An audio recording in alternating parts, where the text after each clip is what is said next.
In Still Wakes the Deep, you play as a man working on an offshore oil rig in the 70s. Initially, everything seems routine with mouthy workers, loud noises, and a tough boss. However, the rig soon hits something unknown deep in the sea, unleashing countless horrors and nightmares. Your challenge is to survive this harrowing experience and find your way home.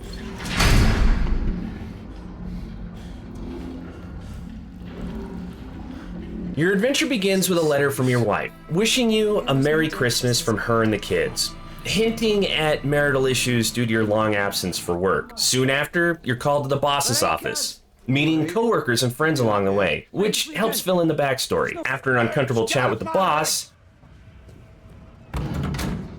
the rig shakes, and you fall into the ocean. Thankfully, you're rescued, but wake up to a living nightmare.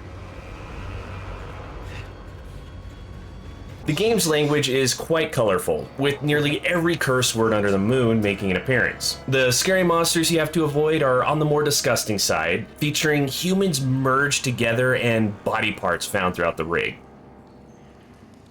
While trying to survive, you won't find any weapons to fend off the horrors. Instead, you'll need to move very quietly and stay out of sight, using lockers or other tight spaces. You may find some items lying around that can be picked up and thrown across the room, distracting anything that may be hunting you.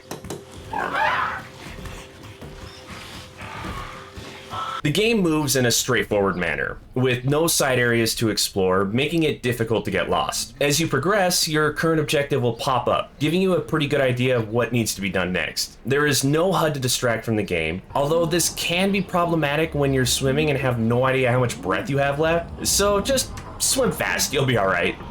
Probably. There aren't any traditional puzzles. However, survival involves special button combinations or levers to pull. Climbing a ladder isn't as simple as climbing up and down. And jumping from a ledge onto one can be quite tricky. But after playing for a while, it becomes easier to navigate and move around the rig.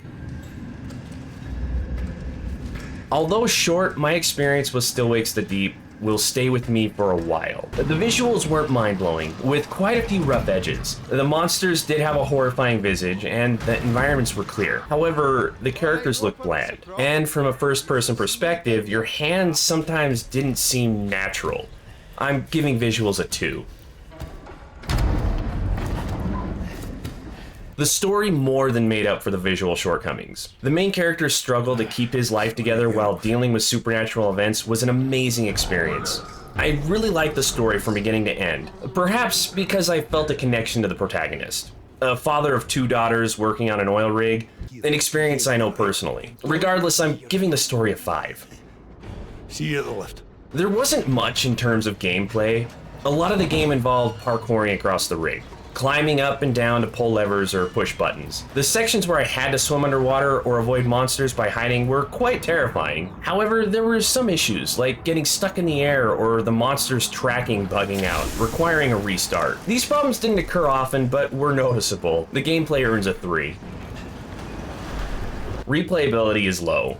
The game only took about 4 hours to finish, with no optional quests or collectibles to find. It had its spooky moments and the story was great, but I don't see any reason to replay it unless I want to revisit the story, which seems unlikely. I'm giving replayability a 1.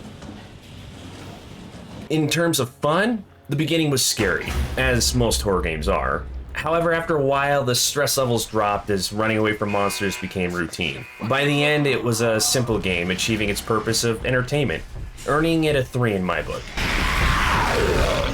Giving Still Wakes the Deep an average score of 2.8 out of 5, placing it on the mid-shelf. The overall experience is comparable to watching a scary movie in an evening. You can finish the entire game in one sitting and then set it aside for a while. I was lucky enough to check it out on Game Pass, so if you have that, I would definitely recommend checking this game out. The initial price might be a little steep considering how short the game is, but the story will stick with you even if the overall gameplay doesn't. If you're still not sold on Still Wakes the Deep, check out the other indie games I've reviewed in my playlist over there. I know there is something in those lists you don't want to miss.